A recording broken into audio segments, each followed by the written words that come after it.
Hello bachcho, let's start the question. The radius and height of a cylinder are equal. If the radius of the sphere is equal to the height of the cylinder, then the ratio of the rates of the increase of the volume of sphere and the volume of cylinder is.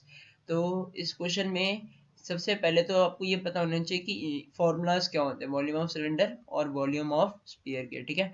उनको मैं की concept में mention करता हूँ। मैं ना volume of cylinder को ऐसे लिखता हूँ वी सिलेंडर, ठीक है। वी सिलेंडर एक काम करता हूँ मैं ना इसको वी सिलेंडर को वी सिलेंडर इक्वल्स मैं इसको वी सी मान लेता हूँ, ठीक है। और इसका फॉर्मूला होता है पाई आर स्क्वायर एच। जो हमारा एच है वो होती है हाइट ऑफ सिलेंडर, जो हमारा आर होता है वो होता है रेडियस ऑफ सिलेंडर, ठीक है। सिमिलरली मैं वॉल्यूम ऑफ स्पीयर मान लेता हूँ एस पी, है ना। मैं इसको बोल देता हूँ वॉल्यूम ऑफ एस, ठीक है। मैं वी एस इसको रिप्रेजेंट कर दूंगा, ये मेरा बनेगा 4/3 pi A cube, where A is the radius of the sphere, ठीक है। तो चलो हम क्वेश्चन चलो देखते हैं हमें क्वेश्चन में क्या गिवन है और हमें क्या निकालना है। The radius and the height of a cylinder are equal, ठीक है, हमें ये बोला हुआ है।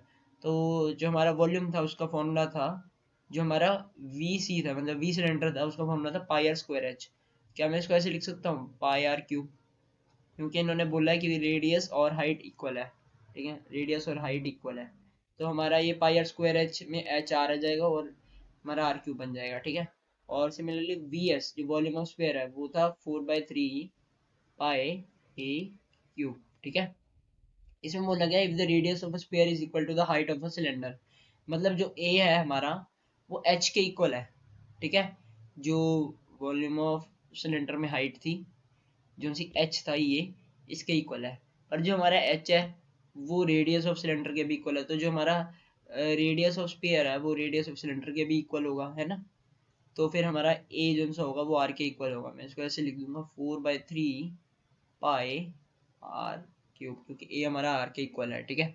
तो अब देखना हमें क्या निकालना है, हमें निकालना है ratio of volume, ratio of rate of increase of the volume of sphere and the volume of cylinder. तो मतलब हमें निकालना है D V S upon D T upon में D V C upon D T, ठीक है। हमें इनके रेट ऑफ इंक्रीज निकालने हैं volume of sphere upon volume of cylinder के, ठीक है। तो चलो एक काम करते हैं, पहले हम D V S by D T निकालते हैं। D V S by D T क्या होगा 4/3 पाई, जो सा आर है यहाँ पे आर वेरिएबल है तो ये डिफरेंशिएट होगा क्योंकि आर चेंज हो सकता है। 4/3 पाई तो कांस्टेंट है, तो ये मेरा बनेगा D R by D T, ठीक है।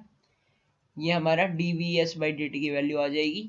और इसके बाद हम किसको कैलकुलेट करेंगे D V C by D T की वैल्यू, ठीक है। D V C by D T की वैल्यू क्या होगी, पाई मेरा यहाँ का एज इट इज रह जाएगा 3 r² D R by D T, ठीक है। हमारा पाई आर क्यूब था, आर हमारा वेरिएबल होगा इसमें, तो आर चेंज हो सकता है टाइम के रिस्पेक्ट में, तो हमारा ये होगा। अब आप ध्यान से देखो ये हमारा कैंसिल हो रहा है, ये और ये पाई से पाई भी कैंसिल हो रहा है, और हमारा क्या बच रहा है, हमारा बच रहा है 4/3, ठीक है।